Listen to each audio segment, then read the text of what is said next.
Este pequeño utensilio de cocina es una chocolatera y se usaba para diluir las pastillas de chocolate como esta, que hasta hace algunas décadas eran un postre muy apreciado por los críos, pero casi inalcanzable.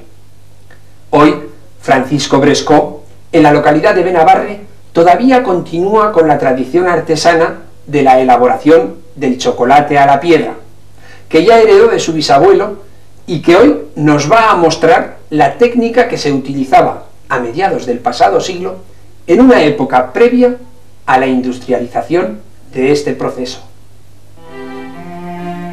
En la localidad de Benabarre, el día 6 de febrero de 1875, el chocolatero Francisco Brescó dejó escrita de su puño y letra la fórmula y la técnica para la elaboración de chocolate. Hoy, su bisnieto, llamado también Francisco Brescó, sigue con la tradición artesana de la elaboración del chocolate a la piedra y va a tratar de mostrarnos la técnica que se utilizaba a mediados del siglo XIX en una época previa a la industrialización de este proceso.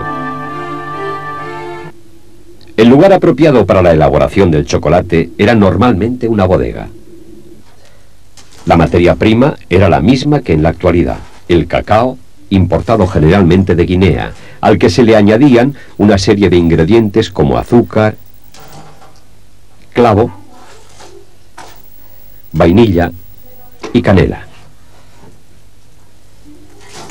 El bisabuelo de Francisco Brescó ya dejó anotado el principio de este proceso. Póngase a tostar el cacao en una paila, procurando que no se queme. Sobre unas brasas de leña de olivo, Francisco da vueltas durante 1 hora a los granos de cacao dentro del tostador. La torrefacción del cacao tiene la función de abrir la cáscara con el calor para separarla del grano. Este trabajo se hacía lentamente, pues si el cacao se tostaba más de lo previsto, el chocolate salía amargo.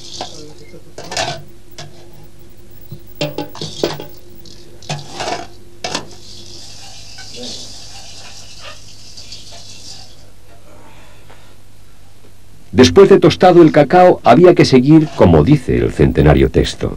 Déjese enfriar y quítese la cáscara, ya sea haciendo uso de un saco o agitándolo dentro, y críbese después. El descascarillado consistía en soltar la cáscara de los granos de cacao por frotamiento entre ellos dentro de un saco. Para separar la cáscara del grano, se aventaba la mezcla en un lugar aireado, del mismo modo que se hacía con el cereal en la trilla.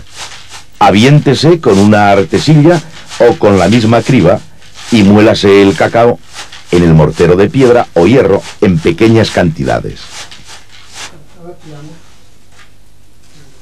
En una piedra especial, de forma semicurva, se depositaba en pequeñas cantidades el grano una vez separado de la cascarilla. Sobre esa superficie se friccionaba el cacao con un rodillo de madera fuerte o de piedra hasta convertirlo en polvo. Como estos procesos eran lentos y las cantidades a trabajar mayores que en esta ocasión, un día se hacía el tostado del cacao, otro el descascarillado y aventado, y al tercero la molienda.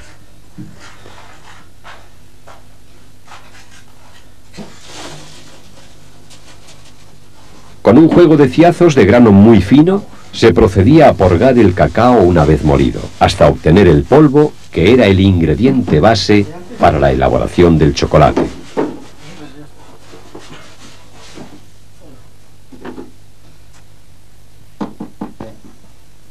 El sabor del cacao obtenido en este proceso es tan amargo que se hace muy difícil que aceptemos su sabor. Es por ello que necesita mezclarse con azúcar y otras especias. En el proceso de mezclado, los ingredientes y las especias eran previamente refinados en el mortero y controlados sus pesos.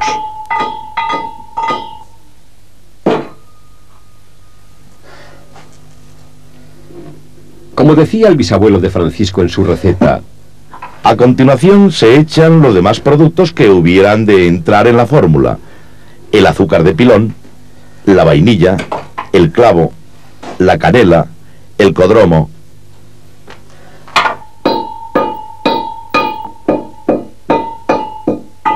La piedra de moler se calentaba colocando unas brasas debajo de su superficie. Allí se realizaba el siguiente proceso que nos describió el señor Brescot a finales del pasado siglo. En una piedra especial, de forma semicurva, colocada en la posición más conveniente para el operario y sobre un hornillo con lumbre, valiéndose para moler de un rodillo de madera fuerte o de piedra dura.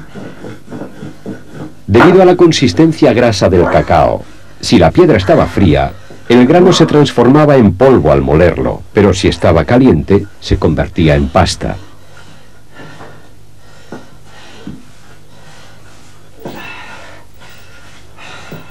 La mezcla del cacao con azúcar y el resto de los ingredientes, con el calor va tomando lentamente la consistencia pastosa.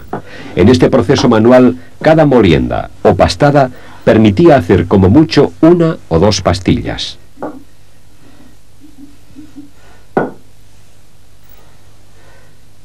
Cada pastada se hacía con la cantidad suficiente de mezcla para completar un molde.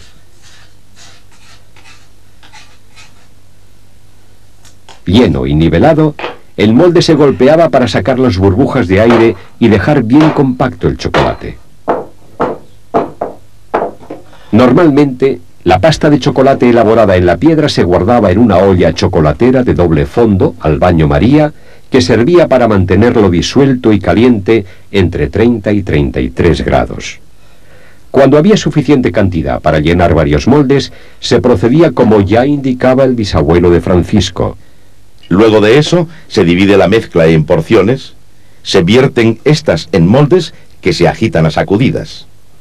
Cuando la masa se presenta igual y lustrosa en toda la superficie, se deja enfriar en un sótano fresco y aireado.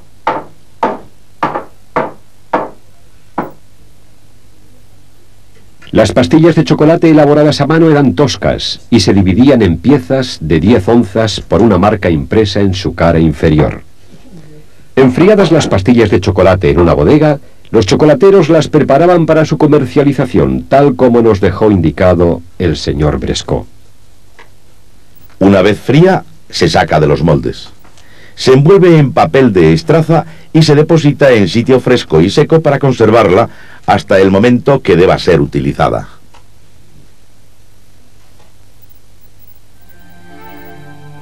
Hoy, Francisco continúa orgulloso con la tradición familiar de chocolatero artesano, aplicando aquellos mismos ingredientes de la receta de su bisabuelo. Naturalmente, Francisco se ha ido adaptando a los tiempos modernos, pero no ha dejado por ello de seguir elaborando a brazo el chocolate que ha dado prestigio a una larga generación de chocolateros, los Brescot.